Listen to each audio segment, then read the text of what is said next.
Hey everyone, I was hoping to get this message put together sooner, but things like this unfortunately take time to set up. I just want to say that the acts of war against Ukraine break my heart, and I know as a prior service member myself that my thoughts and prayers go out to everyone who's fighting the fight that they really shouldn't have to. That being said, we have been working behind the scenes with all of our podcasts and podcast partners to put a fund together in order to pay for any refugee housing and other needs that go alongside that, like food, water, and any clothing needs. Internally, many podcasts in the Hospitality FM network have voluntarily given up sponsorship money in order to donate to the cause and are working on a unified message in order to spread throughout all of our podcasts. So this is me calling out to all of our property manager friends, industry experts, and anyone knowing of those providing lodging for Ukrainian refugees seeking safety. You can contact me directly at will with one L, W-I-L, at slicktalkmedia.com. We have an internal document that is being updated in real time. So if anyone could share this message within your network, we'd greatly appreciate it. I'm also placing in the show notes a link to our GoFundMe and landing page for Rentals to Rescue. That's rentalstorescue.com, where we're putting funds together in order to, again, provide finances for any of these lodging and relocation needs. So thank you so much for tuning into this quick message. I hope you guys are all well and safe, as I know we have tons of listeners in Ukraine and other countries in Europe. So thank you so much for tuning in, and I hope you guys enjoy this episode.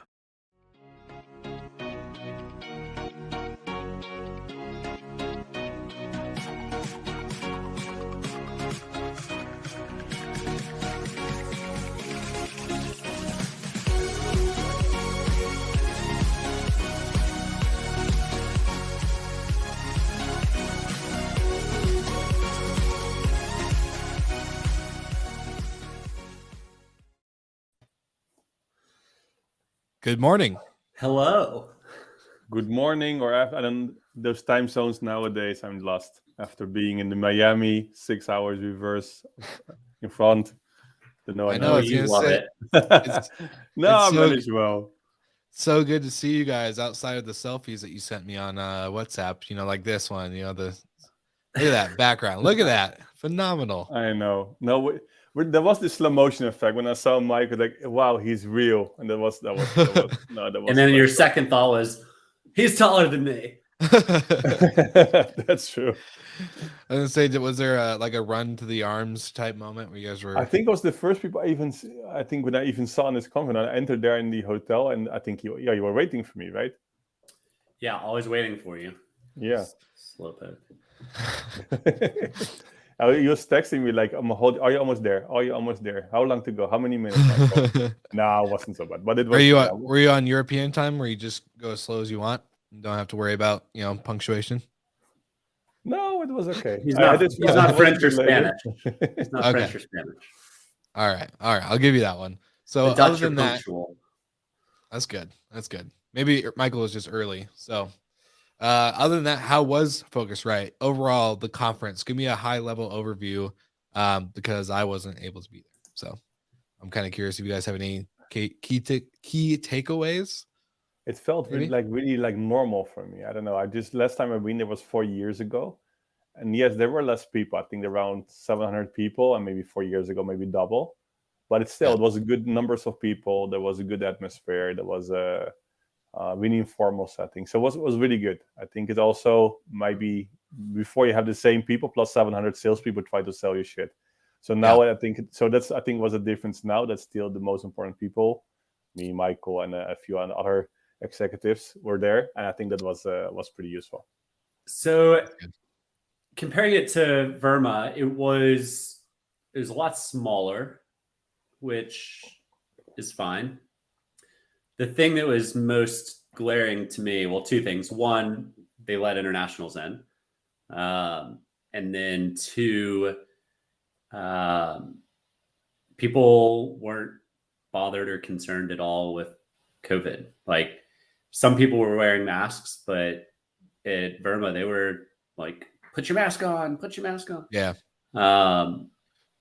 So yeah, it was interesting. Like, I mean, Texas and Florida, you would think would be fairly similar, but Florida was pretty I think it also depends on the organization putting on the event, right? So Well, yeah, I also would have thought Focusrite would be a little more stringent than Verma, to be honest. But Hey, well, sounds like you guys had a good time. But like content wise, let's talk about maybe just to understand for those who are listening, other than masks and international travelers overall, what was the feeling and takeaway from the conference? Was there any topics that stood out? Was there any conversations that were consistently happening?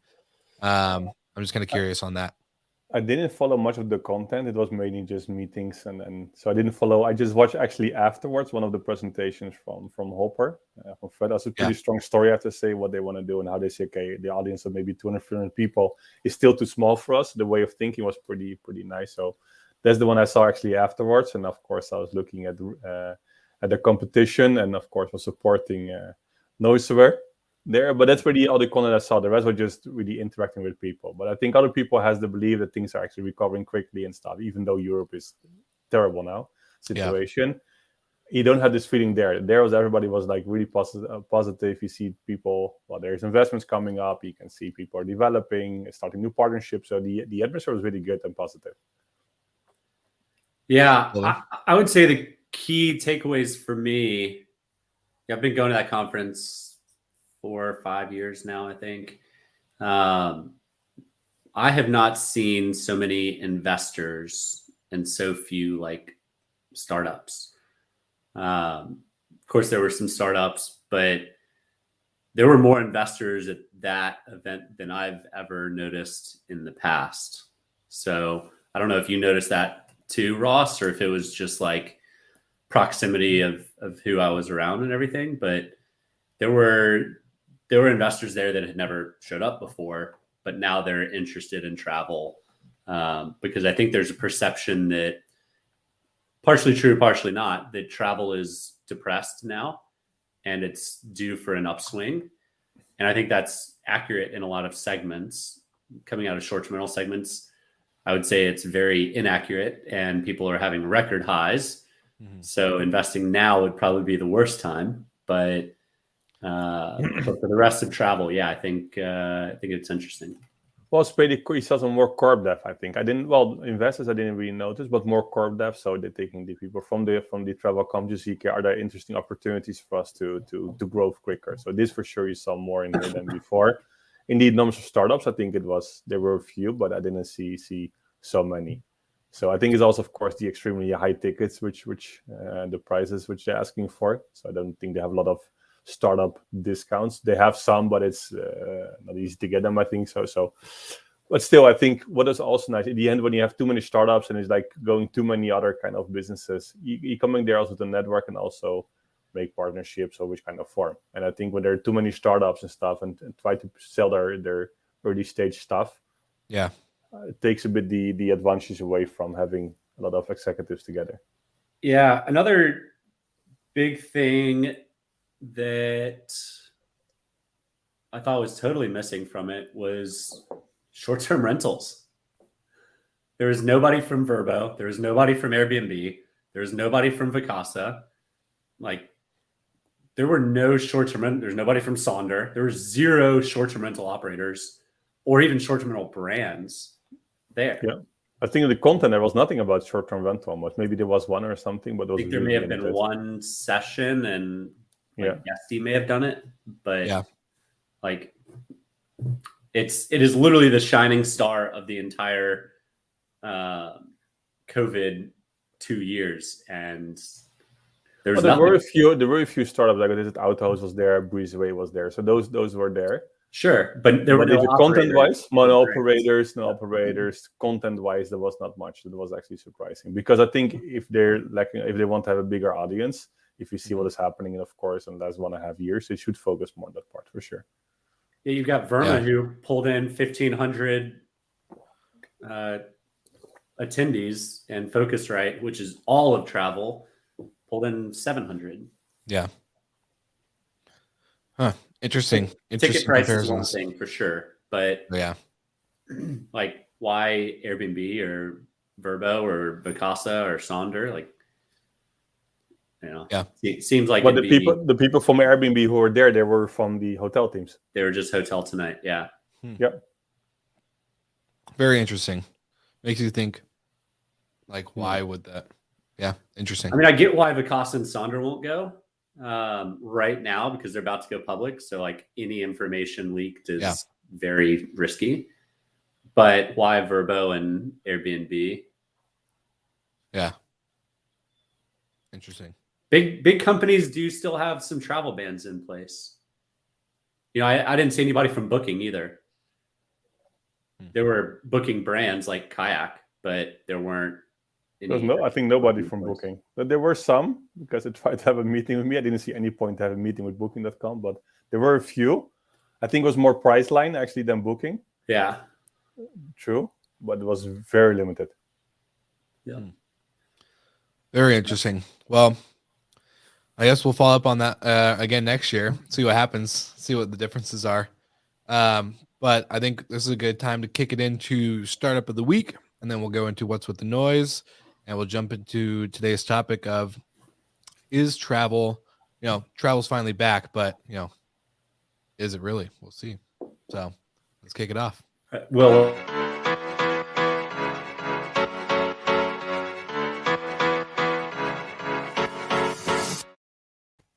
yeah, well, last week's startup, I don't know if you remember, was Cloudbet. Actually, they raised 150 million. Also, last week I had a nice dinner with Adam. Amazing to see his growth plan. So it was nice, actually, right after he was sort of the week to meet with him. So it was a good chat. For this week, we have somebody else. Another company would raise a nice fund. Actually, they raised 80 million. It's going to be OTA Insight. So they actually did their Series B funding for expansion. Actually, it was nice that they actually raised the money to Spectrum. I know one of the guys, Jamie, for a while. Actually, he just said, okay, he actually shared this information with me a few days before it was announced, actually, and probably was looking as they can cooperate together to maybe support them. But I think they're doing really well. They have over 55,000 properties now in 185 countries, and actually, what they do, they're delivering actually solutions actually to increase your revenue, optimize your data, giving you more analytics data. So amazingly done well. I think they're focusing more on the chain hotels, and some independent hotels is one of the growth parts they want to focus on more. Again, well done, nice fund, and let's see what is coming in the next one.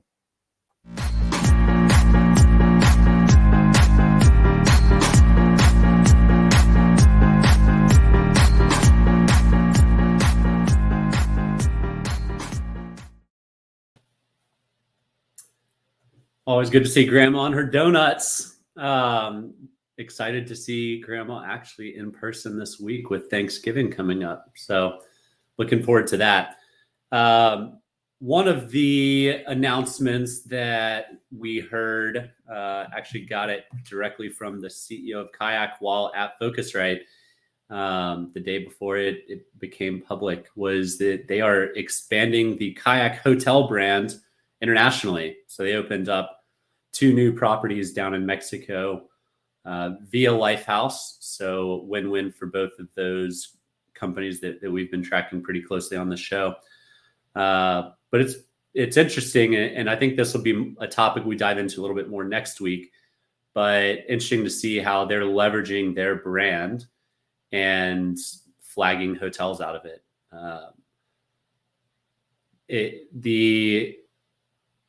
The advertising world of Kayak has kind of disappeared for the past few years, from what I've seen and noticed. But just recently, I've started seeing more Kayak commercials, like on TV at major sports games and things like that. So a bit of a revival of the brand. So well done. Good luck, and hopefully I can get down to one of those hotels in Mexico. If you go to Mexico without me, man. But I think we're going to talk about it next week, right? About the meta search. But isn't it that they're moving now in completely different kind of companies, like all of them? And again, we're going to talk about more next week. But like more media company. Well, TripAdvisor was always a media company, and of course they had meta search. Other ones are more maybe become media, so they're more visible on TV, or they really become media companies and promote any service what they would like to promote. So you see maybe some shift around there. Yeah, it'll be an interesting topic next week. But this week we're talking about the return of travel. So Focusrite could not have timed their event better with the reopening of international borders. So, Ross, any It went quite smooth. What is really strange, actually, on two ways that the policies were completely differently in the plane, right? You see, when I actually flew to the US, it was the same airline. It was actually also really depends of people. So you saw that the stewardess were really strict in the first flight, the way of wearing the mask. There was a kid of 3 years old. You have to wear the mask. The kid never wear the mask. They were really strict.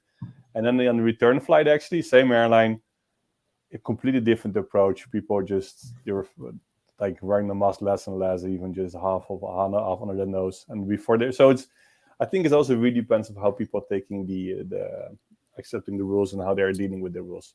Yeah, I think everything went pretty smooth actually. If I see the controls on the airports, it went quite well. So I have to see it actually. It wasn't. I didn't see much friction or something by traveling from Europe to, even though I had a stopover. Went pretty smooth actually. Just show your document, and if you have your stuff in place, it's fine. They're asking a few times for your stuff if you have it ready. Small preparation. It's no friction at all. Yeah, it's more like a pain ahead of getting to the airport than actually at the airport. Like if you just have your papers and here you go, it's completely fine. And again, if people are complaining, come on, you have your documents, you just show them, you can pass. And queues were quite okay. Takes a bit longer. Just know when you have to do it. Sometimes they have some more checkups and stuff. So it takes longer. You have to maybe go a bit early to the airport. But beside this, I didn't see much trouble. That's my big takeaway just traveling last week was lines, at least in Atlanta, were significantly longer than they usually are. Yeah. Part of it is when you fly out and when you return and things like that. But TSA, you want to pull that up, Will? So TSA is getting, I guess, records each day, and they're over 2.3 million a day now of travelers, which, and we were excited when it got back to 1 million travelers a few months ago, right? Yeah. So I'm a bit worried that staffing isn't there and lines are just going to be absolutely insane. But, unpaid sponsor for Clear. Like if you're traveling soon, get Clear at least for 1 year because it's going to be messy at the airports as just people go through to travel. But it's the same with the shops. I think in Miami airport, more than half of the shops were closed. Yeah. So restaurants. I don't know if they say that they're keeping it closed because they think the revenue is too less, or is it staffing? And if it's staffing, it's really bad because it was just more than half was just closed. I personally would avoid Clear. Just get TSA pre-check. That's just flying out of Atlanta will though. Everybody has pre-check. It's actually easier to fly through regular screening than going through pre-check. Well, Clear, like I've done Clear, and it didn't really do much. Like, yeah, you get to skip the line, but you're still have to wait for all the people to go through with their baggage and scanning, and yeah. Oh, anyways, we'll go into that topic later, another day. But before I forget, Michael, you had another conference as well, right? The remote one, iMeet Hotel. I did. I was a guest star, if I can proclaim myself that, on iMeet Hotel, teaching about 60, 70 hoteliers about tech stacks within short-term rentals. So it was good. Had a good turnout. Engagement was pretty solid. Had some other experts like Breezeway, Jeremy from Breezeway on there with me, but well-run event. It should have been short-term rentals meet hotels, but we'll work on the title next year. iMeet short-term rentals is still good too. You got to introduce all those hoteliers to the hustle and bustle of vacation rentals. The future. Yeah. Okay. So other than Kayak, OTA Insights, and then of course TSA skyrocketing to good numbers of travel. Was that article just for Thanksgiving, or is this like what they're predicting post-holiday? No, that was now. That was as of yesterday. Okay. It was they hit a record 2.3 million travelers yesterday. So and is that like just because people are traveling for the holidays? Yeah, I would assume. Yeah. So do they expect it to continue, you think, or no? I think it's only going to go up, right? As we get closer to Thanksgiving, it's going to go up even more. And then as we get closer to Christmas, we'll see. I mean, the US right now isn't reaming from COVID like Europe is. Yeah. Europe's back in 2020. That's bad. But we're, I don't hopefully see what's happening in Europe happening again in the US. We'll see. Interesting. I think as well, maybe in the US, that's what I understood. If you're talking to somebody, like, just get your vaccine, right? I don't see the point, just get it. In the Europe, you still have quite a lot of a big group of people. They just don't want to go for it. They just like, no, I'm fine. Etc. So I think maybe this is what I understood from the people which I spoke to in the US. Okay, just get your vaccine and just do what you can do and try to enjoy life, but take at least your vaccine. When you see in Europe, there's now, I think the disasters as well, there's a huge group of people who just don't want to take it. They're just stubborn. It's like, yeah, I'm not going to take the vaccine, and it's better not to because I don't trust it, whatever. And now you can see the cases going up. People were vaccinated more than 6-7 months ago, so you can see that also that the anti-cells and stuff are getting less and less. So I hope we start. I think in the US they're starting with their booster shot already, a booster shot already. I think with the third shot, I guess. Yeah, I don't know. We'll see how that goes. Yeah, I think there's a limit to how many vaccines people are going to put in them.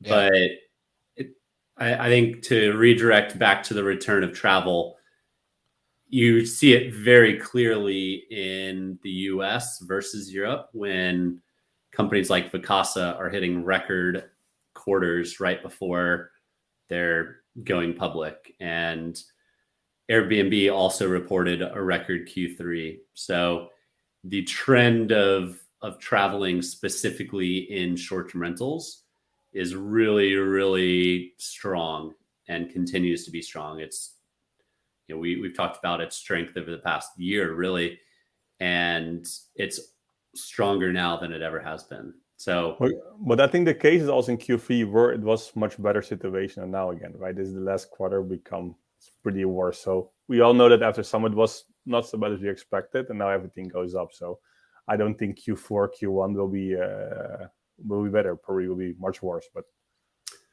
well, it's seasonal, right? Like, yeah, it's Q3 is July, August, September. You've got July and August are two of the biggest beach travel months there are.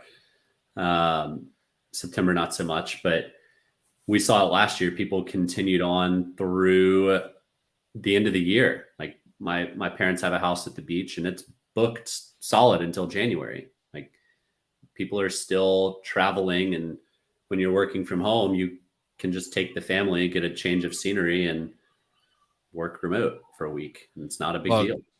We see with our recreation rental properties is that we're not getting the 2-3 night stays anymore. And it's not like anymore due to Thanksgiving or Christmas or anything like that. It's a consistent week, 2-week stay per booking, and they're high value bookings.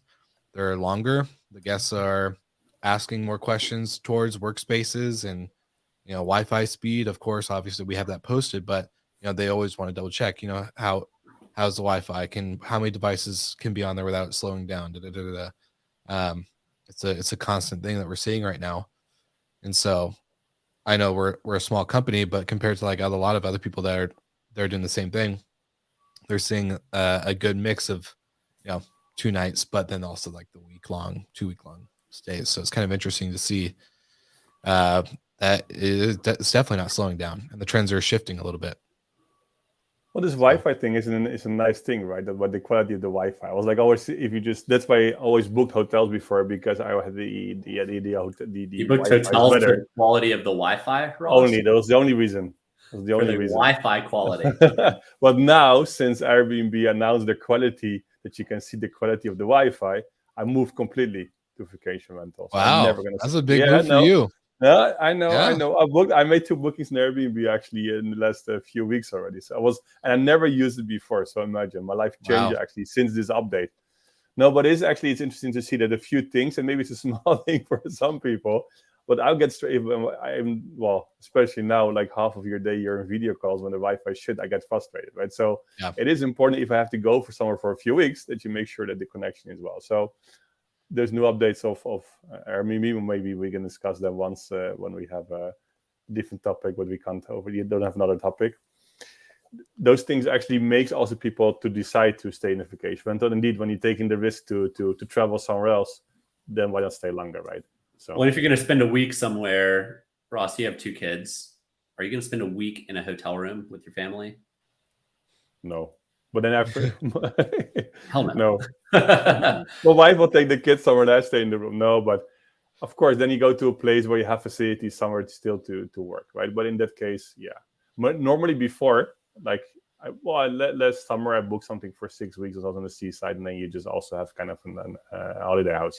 But indeed, for long stay, you don't want to stay in a hotel, and that's I think the difference. What you probably see, like, some people moving to vacation rentals, stay of much longer. Then, of course, obviously in a hotel. And a hotel probably in the future will be used for a few short trips, 1-2 nights, or maybe sometimes 3. If you stay longer, you don't want to stay longer in the hotel room. I agree with you there. Yep, exactly.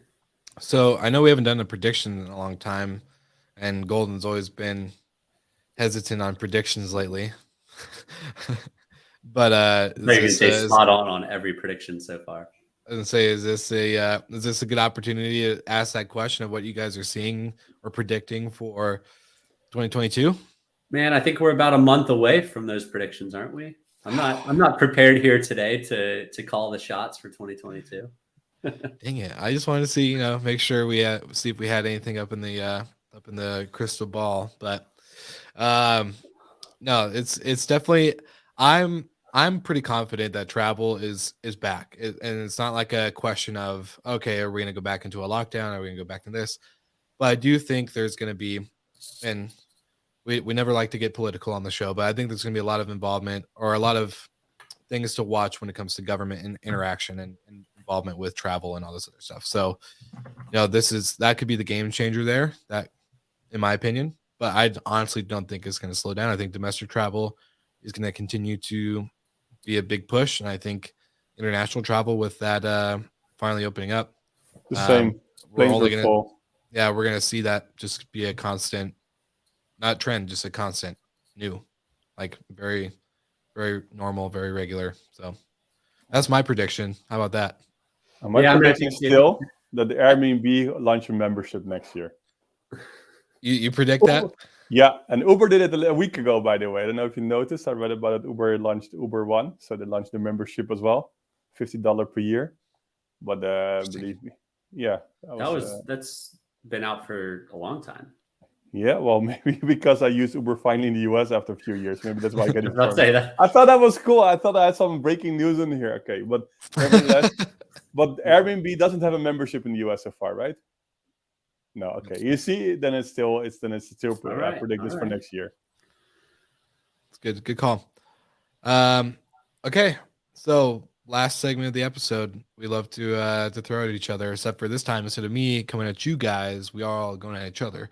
Why don't you come at us first, Will? Yeah, I got you. So ready for my favorite graphic. Whose brand is it anyway? My brand today is phenomenal. If my Google will load, it is, drum roll please, Protea Hotels. Spell it. Protea. Protea, whatever that may be. Can you use it in a sentence? I'm staying at the Protea Hotel tonight. Any alternative enunciations? That's all you get. Accor. Best Western. On all of them. It's Marriott. Does not sound like a Marriott brand. And it's not a hotel that's coming out. It's already existing. I double checked. So, all right, Ross, you go. Tempo. Spell it. Tempo. Tempo. Best Western. Hilton. Well done, Mrs. Slickers. It's gonna be launched soon. Actually, it's on their website. Oh, So it's it is not even there. live. Come on. No, it's wait. It's The- just launched. So it is. the It is amount launched. No, it the is just amount of launched. brands is endless because they're always launching new ones. So, all right, No. Glow. Glow. This is IHG. Best Western. Best Western. Ross wins. All Dang right. it. Dang it. Yeah, that was easy. Awesome. Easy one, he says. All right. We'll see how that goes next week. Well, before we wrap up the episode, great to see that Journey is still part of Good Morning Hospitality, and we love our friends at Journey. They are operators that have created platforms for operators. They have amazing experienced properties throughout the country. So, of course, download the app, check them out. There's no code yet, but eventually you'll be able to go on that app and type in the code GMH and maybe save you some dollars when you book a stay. 100% off. 100% off. No, if you guys at Journey are listening to this, we're joking. We promise we won't give 100% off discounts here. No, great sponsors. We love hanging out with them. Good guys and gals over there. So thank you guys for sponsoring the show. And then, guys, happy Turkey Day, Thanksgiving. I totally forgot about it until Michael mentioned it on his What's with the Noise. So happy Thanksgiving and holidays to you guys. Thankful to have you as hosts of GMH with me. So yeah, I'll just end it on that positive note right there. Safe travels if you're going anywhere. Nope, Friendsgiving this year for me. So all right. Yeah. What about you, Ross? You doing anything? Do you guys celebrate over there? We don't celebrate here. No. No. Okay. No. All right. Well, I'll send you a plate of food, and you'll get to enjoy it virtually. Appreciate it. Of course. All right, guys. We'll see you guys again next week.